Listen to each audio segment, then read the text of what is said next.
पूज्यपाद श्री उड़िया बाबा जी महाराज।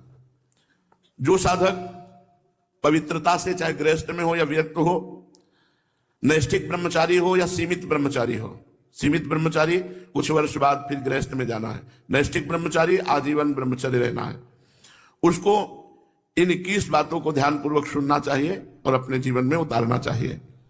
पहली बात ये समझ लो कि वीर्य, प्राण और मन तीनों का एक तारतम्य है। ये परस्पर इनका घनिष्ठ संबंध है।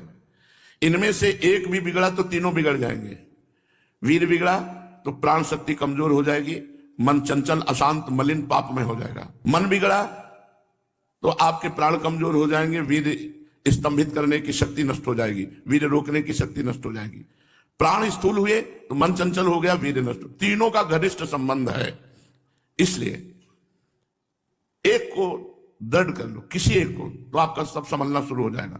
मन को श्री जी के नाम में लगा दो, या प्राणवायु का संशोधन नाम जप करते हुए करो, या ब्रह्मचर्य पर दृष्टि डाल दो। एक ठीक हो जाएगा तो तीनों ठीक हो जाएंगे। मन शांत हो जाएगा, प्राण सूक्ष्म हो जाएंगे, यदि ब्रह्मचर्य ठीक है तो। पहले ब्रह्मचारी को कब्ज से बचना चाहिए। बहुत सहज सरल उपाय है कब्ज नष्ट होने का। इसका हमने वर्षों प्रयोग किया है। वो छोटी हर पीस लीजिए, मिक्सी में पीस लीजिए या सलबट्टा से पीस लीजिए, सहज पीस जाती है। उसको एक डिब्बे में रख लीजिए और ईसबगोल की भूसी, एक कटोरी में 2 चम्मच ईसबगोल की भूसी डालिए और 1 चम्मच या 1.5 चम्मच छोटी हर डालिए। दोनों को मिला दीजिए और पाउडर ऐसे थोड़ा मुंह में डालिए और दूध से ऐसे ऐसे करके फिर लीजिए, फिर डाल लीजिए। 2 बार में, 3 बार में, 1 बार में, जितने में आप आ जाए। और 250 ग्राम दूध, ज्यादा दूध नहीं, 250-300 ग्राम दूध ले लीजिए और इसको 1 हफ्ता लेते रहिए। अपने आप आंतों को सही करके कब्जियत नहीं होने पाएगी।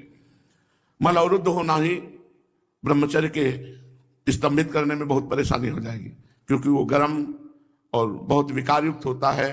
जो कब्ज है कई रोग पैदा कर देती है। इसलिए ब्रह्मचारी को चाहिए कि प्रातः काल उठकर कम से कम 500 ग्राम पानी हल्का सा गर्म करके वज्रासन में बैठ करके धीरे धीरे 5-10 मिनट में पीना चाहिए।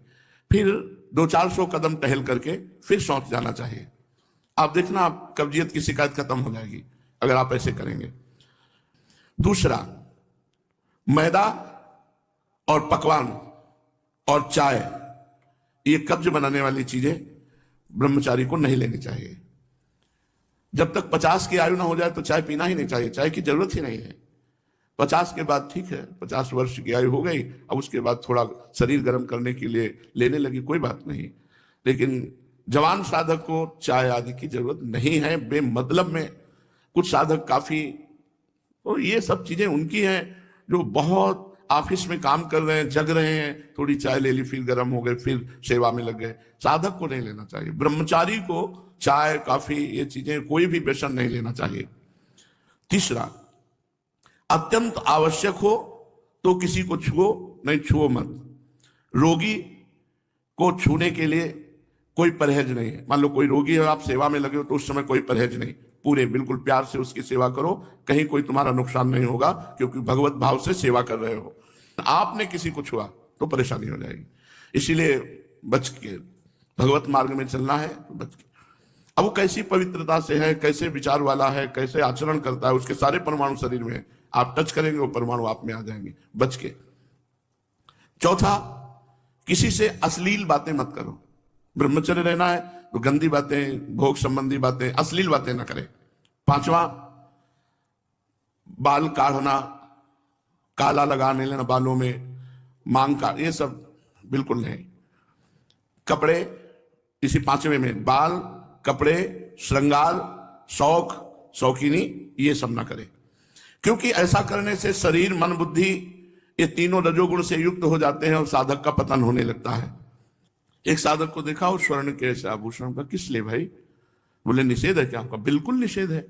रज के पात्र में पाने का आदेश है। धातु के किसी भी तरह के व्यवहार को मना किया गया है। फिर तो महंगी वस्तुएं, इनको धारण करने की जरूरत ही नहीं है। शरीर राग त्यागना ही तो वैराग्य है। क्या कपड़े बदल लेना केवल वैराग्य है? शरीर राग त्यागना, गर्मी सर्दी सहना, गाली अपमान सहना, दुख सहना, यही हमारा परम धर्म है। दुख सहना, तिरस्कार, अपमान, निंदा, ये जब हम सहते हैं तब हमारा परमार्थ पुष्ट होता है। छठवां, वही वस्तु पाओ जिसमें तुम्हें ज्यादा स्वाद न मिले और तुम्हारा स्वास्थ्य ठीक रहे। तुम्हारा शरीर बलयुक्त हो, सात्विक भोजन हो और स्वाद रहित भोजन हो। तो ऐसी चीज मत खाओ पियो जो तुम्हें बहुत पसंद है। सात्विक भोजन करो जो स्वाद रहित हो। सातवां, इत्र, फुलेल, सुगंधित द्रव्यों का लेपन बिल्कुल निषेध है ब्रह्मचारी के लिए। सुगंधित द्रव्य लगाना, इत्र फुलेल लगाना, ये बिल्कुल निषेध है, नहीं लगाना चाहिए। आठवां, प्रतिदिन नियमानुसार व्यायाम करें। व्यायाम बहुत बार साधकों से कहते करो। देखो, एक मोटरसाइकिल भी सुबह जब स्टार्ट की जाती है बहुत जोर से स्टार्ट की जाती है, खड़े खड़े उसको बहुत, वो एकदम गर्म हो गई चल दी, तो ऐसे बहुत जोर से आधा घंटा स्टार्ट हो, दंड बैठक मारी, पसीना पसीना हो गए, सर के बल खड़े हुए, और भी आसन, प्राणायाम, व्यायाम, अगर ये करोगे व्यायाम तो ब्रह्मचर्य बहुत पुष्ट। जवान से को जवान तो 100-500 दंड मारी, 100-500 बैठक मारी, तब समझ में आता है हाँ ब्रह्मचारी, समझ में आवे कि ब्रह्मचारी। व्यायाम करो, प्राणायाम करो, करो, मानो हमारी बात। हर साधक को, चाहे गृहस्थ साधक को, चाहे व्यक्ति, व्यायाम तो करना ही चाहिए। बहुत बड़ी औषधि व्यायाम है। प्रतिदिन नियमानुसार व्यायाम करो और भोजन उतना पाओ जितना आराम से पच जाए। 9वां, अच्छी तरह चबा चबा करके भोजन करो। कोई कोई तो ऐसे भोजन करते हैं कवल गया वो अंदर गया। भगवान अंदर कोई मशीन कटिया काटने की थोड़ी लगी, आते हैं 32 दांत भगवान ने इसलिए दिए कि 32 बार एक कवल को चबाओ, एकदम महीन लुगदी करके। 2 रोटी भी अगर ऐसे पाओगे तो बहुत बड़ा असर करेंगे, वो आपका पौष्टिकता बढ़ाएंगे। अरे जल्दी जल्दी जल्दी जल्दी, शास्त्र कहता है थोड़ा आहार करो लेकिन खूब चबा चबा करके आहार करो। और दांत सफाई रखनी चाहिए। पाचन शक्ति पर बहुत प्रभाव पड़ता है जब आप चबा के नहीं पाते हैं। कुछ दिन बाद आपका लीवर गड़बड़ हो जाएगा।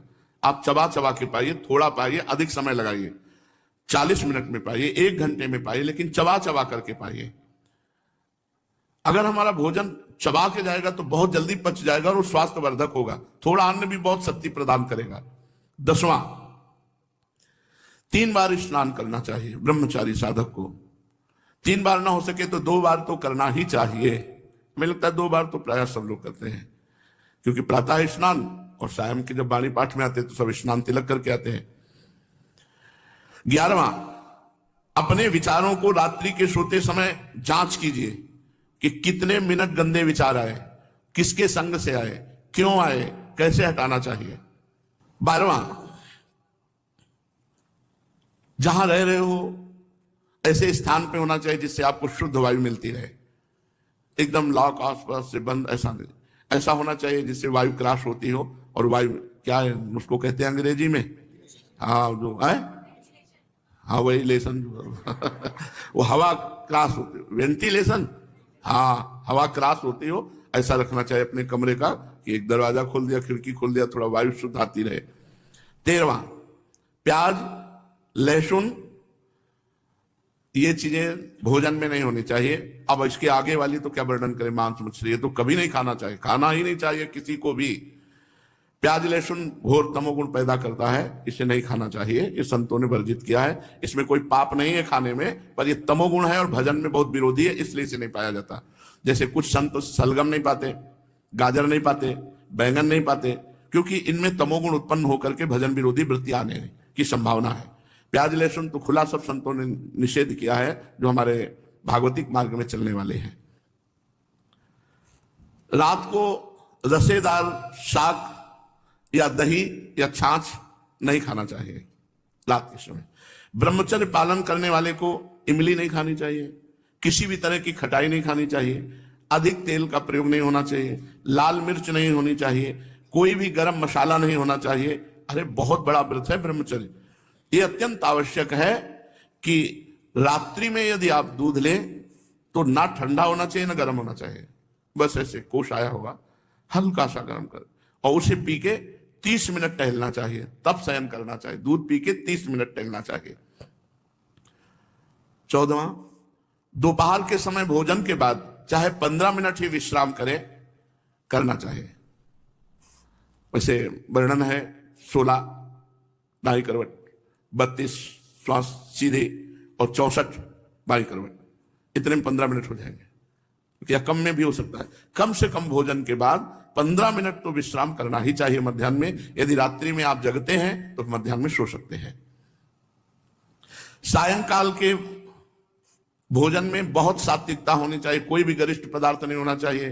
सायंकाल तो बस मूंग की दाल और रोटी, 2 रोटी ले ली, मूंग की दाल ले ली, बस। अब शयन के समय 250 ग्राम, आधा लीटर दूध हो गया, बहुत हो गया। अब देखो इतना सब खान पान है और ना तो शरीर में मांस है और ना चेहरे पे तेज है, तो खान पान का मतलब क्या, बहुत ज्यादा बोझा डाला जा रहा है। थोड़ा खाओ भी तेज जागृत होगा। 15वां, दिन में नहीं सोना चाहिए। अब ये अभ्यास किया है तो रात्रि में जगने पर भी दिन में नहीं आती ही नहीं है। जैसे लेटे भी ला तो एक ऐसी सरसराहट सी शरीर में होती कि उठ के बैठ जाओ, बैठ गए, कभी टहल रहे, पूरी दोपहर ऐसे कटती है।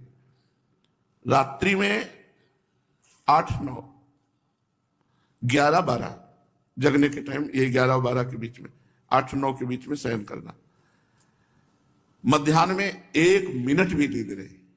अभ्यास योग युक्तेन चेतसा नान्य कामना, अभ्यास किया जाए तो हम हर विषय पर विजय प्राप्त कर सकते हैं। तो रात्रि में जो बहुत जगते हैं, मान लो सेवाएं हैं, पूरा का पूरा श्री जी का